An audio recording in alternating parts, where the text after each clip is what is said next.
కరీంనగర్ కార్పొరేషన్లోని 58వ డివిజన్లో మాజీ మేయర్ రవీంద్ర సింగ్ గెలుపొందారు. తమకు గెలుపును అందించిన ప్రజలకు అందుబాటులో ఉంటానని హామీనిచ్చారు. ఇవే తనకు చివరి కార్పొరేషన్ ఎన్నికలు ఉన్నారు. ప్రజలకిచ్చిన అన్ని హామీలు నెరవేరుస్తానని తెలిపారు. తన గెలుపును మాజీ సీఎం కేసీఆర్ కు అంకితమిస్తున్నానని ప్రకటించారు.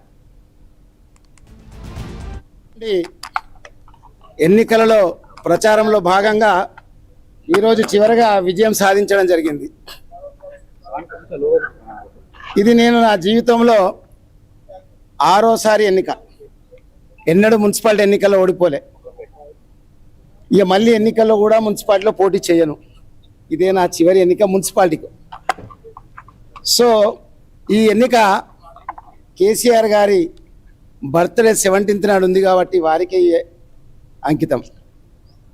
వారికే నా గెలుపు అంకితం. ప్రజలందరూ కూడా నన్ను ఆదరించి 250 ఓట్ల మెజార్టీతోటి గెలిపించినందుకు నా డివిజన్ ప్రజలకు రుణపడి ఉంటా, మరియు పూర్తిగా వాళ్ళకి అవైలబిలిటీ ఉంటా అనేది నా ఆలోచన. ఎన్నికలలో చాలా డబ్బు ప్రభావం జరిగింది. నా జీవితంలో ఎన్నడూ కూడా ఇట్లాంటి ఎన్నికలు చూడలేదు.